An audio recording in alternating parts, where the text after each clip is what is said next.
Olá, meus irmãos, minhas irmãs, continuamos aqui com a nossa série de pastorais.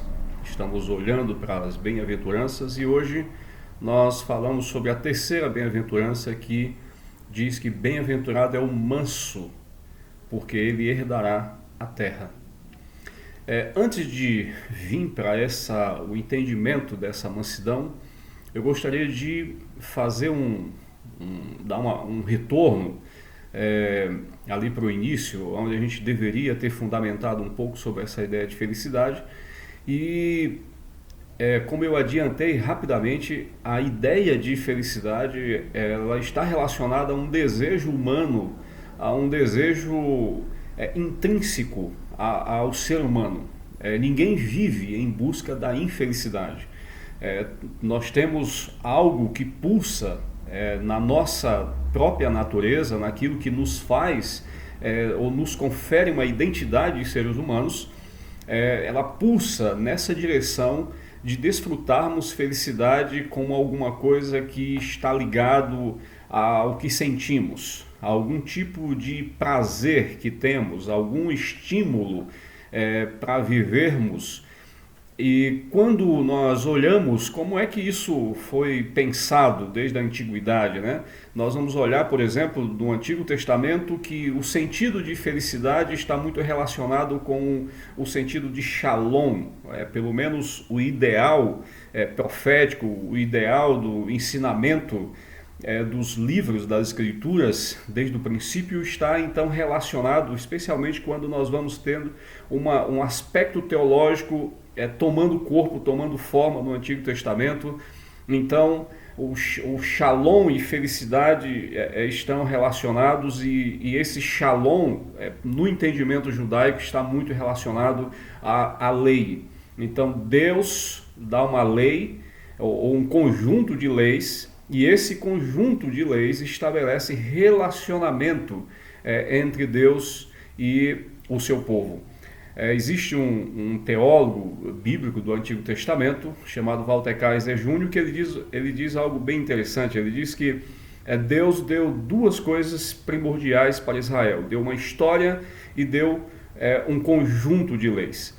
A história fala da vocação de Deus para esse povo, fala da escolha de Deus para esse povo, e as leis falam do relacionamento de Deus com o povo escolhido, com o povo da aliança.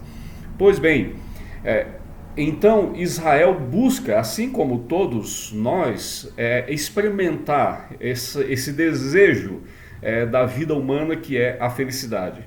E os profetas e os escritores do Antigo Testamento vão então entender que esse desfrute de felicidade se realiza, encontra o seu sentido no shalom, na paz de Deus. E eu acho muito interessante que esse sentido de shalom do Antigo Testamento está relacionado então a essa ideia de algo que eu encontro, algo que me faz ser pleno, vamos dizer assim.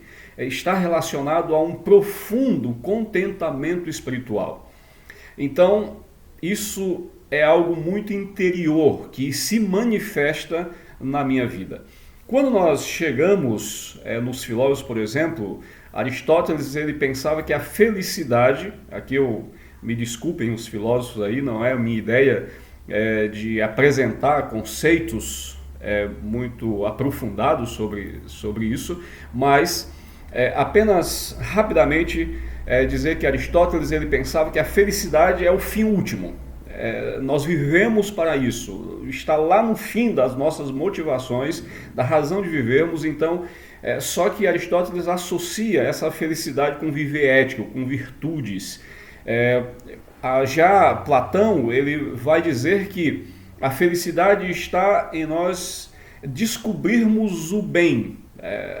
Então, ele escreve um livro, A República, onde ele fala sobre como seria uma república, o ideal de uma república, e começa a falar desde dos governantes e as pessoas governadas, de como deveria ser aquele que se prepara para ser o guardião da cidade, moralidade, a sua formação, enfim.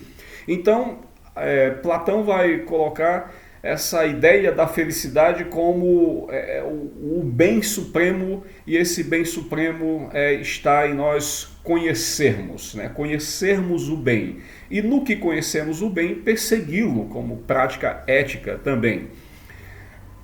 Muito influenciado pelas ideias platônicas, nós temos Agostinho, só que Agostinho, nesse sumo bem, nesse desejo que a nossa alma é despertada, ele vai chamar de Deus.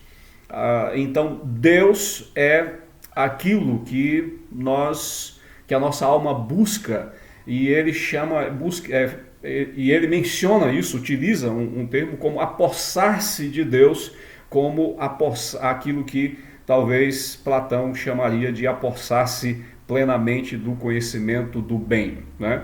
Então, Agostinho começa a nos dar aquilo que mais tarde João Calvino vai estabelecer como o fim último da nossa existência, que Agostinho vai dizer, então, é apossar-se de Deus por meio da revelação. E ainda eu gostaria de mencionar uma outra pessoa extremamente importante no pensamento cristão, que é Tomás de Aquino, muito influenciado por Aristóteles, vai então pegar os pensamentos aristotélicos e trazer para um entendimento cristão. Como é que eu coloco o entendimento cristão dentro desse pensamento aristotélico? Então, Tomás de Aquino ele vai dizer, o fim último é a bem-aventurança. E aí, então, ele, na sua obra Suma Teológica, ele vai discorrer muito sobre essa ideia de bem-aventurança, e no final ele vai construindo dizendo que essa bem-aventurança não pode ser outra coisa senão a natureza divina. E relaciona isso com o pensamento aristotélico, que uma vez que nós descobrimos que a natureza divina é essa bem-aventurança, essa beatitude que nós tanto buscamos, então isso precisa refletir na nossa conduta, como muito bem pensava Aristóteles, né?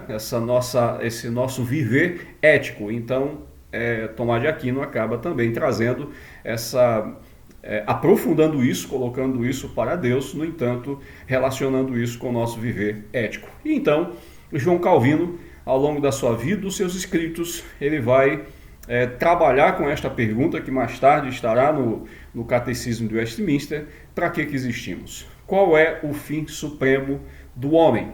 Ou seja, qual é o nosso olhar último para a razão de vivermos? O que nos move? O que nos direciona?